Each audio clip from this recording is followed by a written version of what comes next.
Good morning and welcome to FYI, a community affairs program of this station. I'm Mark Weinstein, Executive Director of Public Relations at Cedarville University, your host for today's program.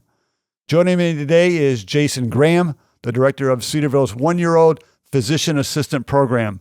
This new program strengthens Cedarville's already strong presence in the healthcare industry with programs in pharmacy, nursing, and allied health.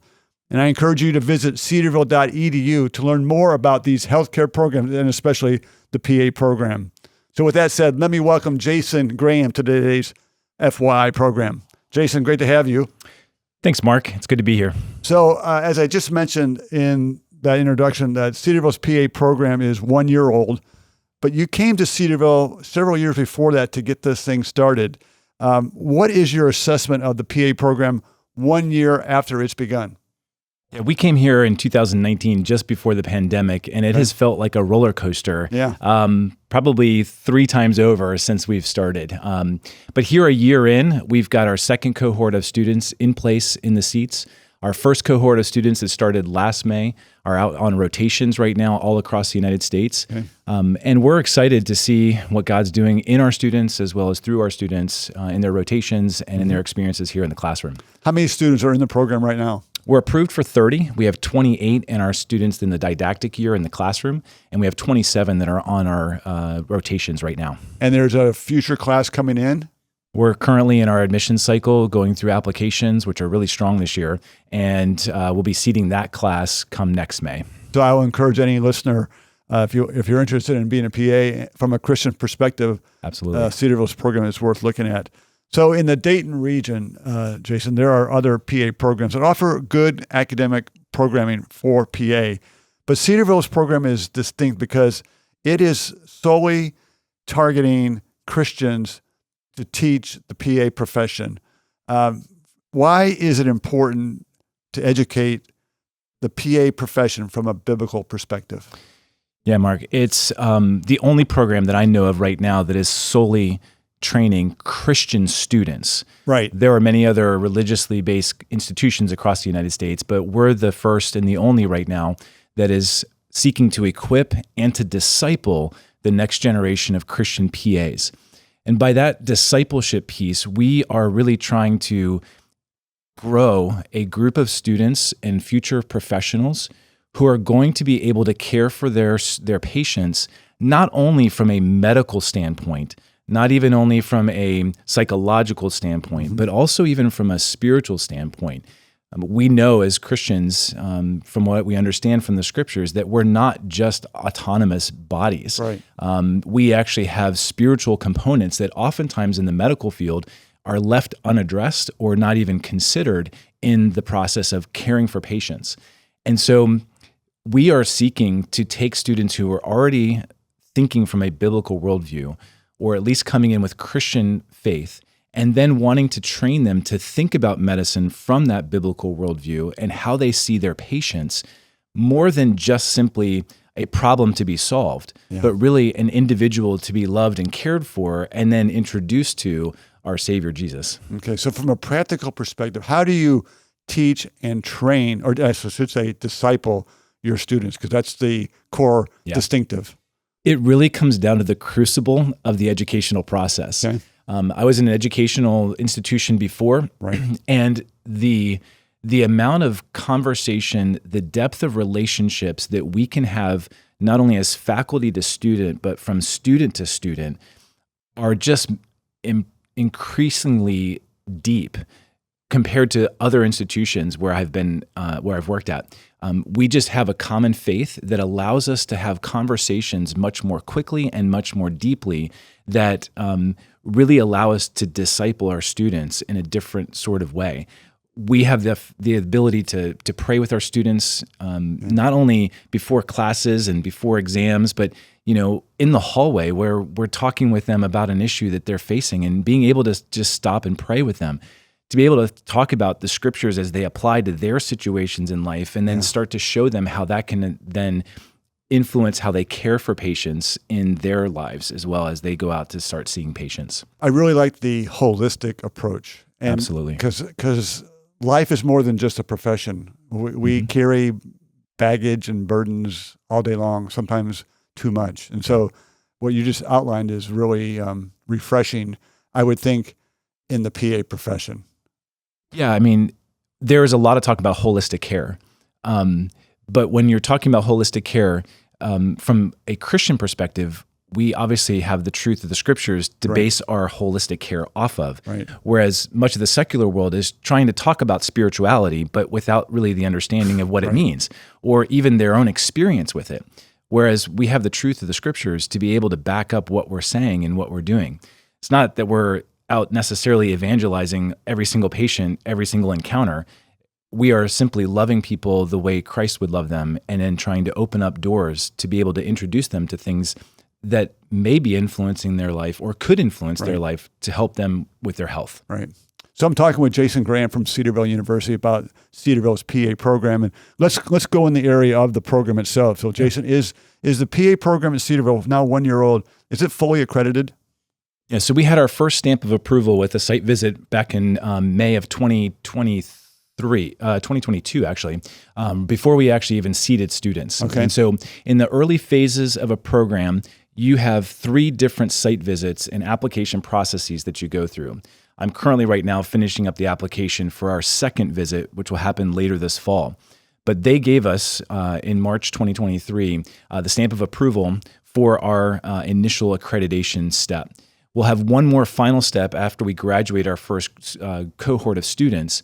But this accreditation stamp is an accreditation approval, and so we are accredited at this time. So while you are fully accredited at this time, not everyone in the PA profession has been thrilled with that decision. In fact, earlier this year, you were notified of a movement to strip Cedarville's accreditation because of its enrollment standards and its commitment to Jesus. Can you share with us who is driving this movement and why? Yeah, this came out of our national organization, the American Academy of Physician Associates. Okay. We have a House of Delegates that meets every year at the annual conference, and any constituent organization or special interest group is allowed to create resolutions for that body to consider and to vote on. We were apprised before the event that New York State Society of PAs was going to be putting together a resolution that would have essentially asked the AAPA to strongly oppose any program that had strict criteria based on a number of different things, but including religion and philosophical ideas in their admissions process. And furthermore, it asked that it would ask the accreditation body to not accredit schools with such criteria. And so before the institution actually submitted that resolution, we did some work to try to see what was happening and what was going on. That resolution did get submitted by the New York State and supported by New Jersey's PA Society, and actually did make it to the floor for further discussion. It was interesting that a number of the folks that were supportive of that particular resolution were actually religious minorities themselves. And what it came down to was simply the fact that they could not come into our particular program and felt like our program wasn't inclusive because we weren't open to taking anyone from any religious background. Right. Their argument was that the diversity of the class should be such that you would have more ideas and differing ideas among the constituents within the class to help foster diversity of ideas within the conversations that happen. But that's interesting because the diversity of our class doesn't cross across all age groups. It does cross across both genders. We don't have pediatric patients students to talk about, right. But yeah. When this movement was beginning and it was gaining maybe a little bit of traction, at least in one part of the country, did you sense or feel that this was really targeting Cedarville's PA program specifically? Yeah, so the resolution itself didn't address it, but all of their rationale was specific to our program. Okay. It literally named our program, named and actually linked to our website and the doctrinal statement of the institution to really call out us from other programs, and was seemingly to be an attack against our particular program. So Cedarville's PA program was under attack. So at the convention, ultimately what happened? Yeah, so the resolution was pulled for discussion by the actual AAPA leadership in the House of Delegates, and underwent probably about 25 minutes of floor discussion with folks allowed to speak for or against it. Myself and one of my students had the opportunity to go down and to speak against the resolution. It went through what's called a reference committee, where after all of the conversation and testimony are heard, the folks on the panel of the reference committee go back and actually come up with a recommended position for the AAPA. They recommended that the position be rejected, or that the resolution be rejected outright, which I thought was a great thing. Right. The next day, during coming back into the full House of Delegates session, New York State actually pulled that resolution and recommendation for discussion again, and it went through a couple more rounds of conversation, and ultimately ended up being defeated by the full House of Delegates and tabled, which basically killed it as a resolution for that year. So it's possible it could come back next year or in the year after? It is very possible.